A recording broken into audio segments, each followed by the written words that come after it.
guys, welcome back to the Ignite SAT Mastery course. Today we're looking at Lesson 4 of Module 2, Using Citations. Now, as a quick refresher, let's look at a couple of citation questions. Now, citation questions, as implied, look directly at specific lines in the passage. In these cases, lines are actually mentioned and phrases can actually be shown too.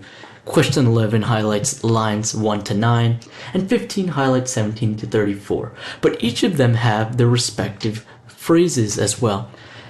In 11, it quotes every to showers in those lines, and in 15, it quotes social psychologists in paragraph 2 specifically, just to describe the quotation dead weight loss phenomenon as well. Now, these questions can be very helpful as they point out exactly where we need to look in a passage. Now, let's try answering one of these questions ourselves. Alright, now that you've read the passage, let's take a look at question 11. Now, the first thing to look at is the specific lines and phrases being used. Now, looking at lines 1 to 9, we can read, every day, millions of shoppers hit the stores in full force, both online and on foot, searching frantically for the perfect gift. Last year, Americans spent over $30 billion at retail stores in the month of December alone. Aside from purchasing holiday gifts, most people regularly buy presents for other occasions throughout the year, including weddings, birthdays, anniversaries, graduations, and baby showers. Now, notice I highlighted a couple of frequently synonym used words. Every day, regularly.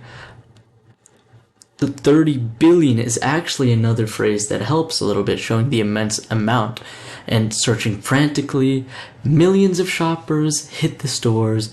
And if you look at the lexicon, this frequent experience. Now, all of these can actually highlight to an answer choice we specifically see. And in this case, regularity with which people shop for gifts goes hand in hand with the phrases we see from lines 1 to 9. Now, because of this correspondence, we can confidently say that A is our correct answer. The key to answering these kind of questions is looking at those specific lines instances, highlighting regularly used words or phrases or words of specific interest, and correlating them with words that are found in the answer choices. Without even looking at any of the other answer choices, we can confidently say that A is the right answer. And if you always want to cross-check, you can see that the regularity with which people shop for gifts is constantly entailed throughout sentences 1 through 9. Now, how about you guys try answering question 15 on your own? Alright, now that you've tried question 15, let's go over it. Let's look at lines 17 to 34. Anthropologists describe gift-giving as a positive social process, serving various political, religious, and psychological functions. Economists, however, offer a less favorable view. According to Waldvogel, gift-giving represents an objective waste of resources. People buy gifts that recipients would not choose to buy on their own, or at least not spend as much money to purchase. A phenomenon referred to as, in quotations, the dead weight loss of Christmas. The dead weight loss phenomenon, which was specifically said in question 15. To wit, givers are likely to spend $100 to purchase a gift that receivers would spend only $80 to buy themselves.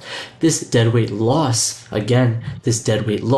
suggests that gift givers are not very good at predicting what gifts others will appreciate. That in itself is not surprising to social psychologists. Now, let's look at all the phrases that were mentioned in question 15, social psychologists, dead weight loss phenomenon, and more specifically where they're oriented. We can see between lines 28 and 31, all of these phrases are corresponding. So let's read that again. This dead weight loss phenomenon suggests that the gift givers are not very good at predicting what gifts others will appreciate.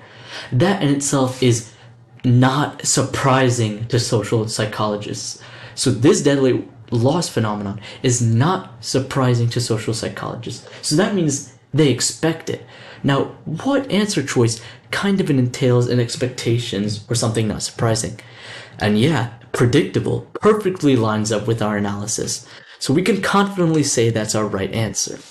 Now, looking at this question again, it's important to know where specific phrases are placed, such as the social psychologist, dead weight loss phenomenon, and what phrases are describing the relationship. In this case, we see that the dead weight loss phenomenon is not surprising to social psychologists, which corresponds to predictability, which is one of the answer choices. It's as easy as that. Just comparing their location and the phrases around them to find a relationship between everything that is quoted. Now, let's look at some tips when analyzing these citation questions. The first one is to cut down what we're reading. Look at those specific citations and underline key phrases which are mentioned in the question. The next thing to do is read them. Use an analytical approach to looking at these phrases and how they orient themselves around the answers asked. Next, it's important to underline the specific key words found in the answer choices that correspond to what is being said in the citation. And finally, remove all of your other answers that have nothing to do with that question. Next time, we'll be looking at the big idea questions and tackling those general questions found on the SAT reading section.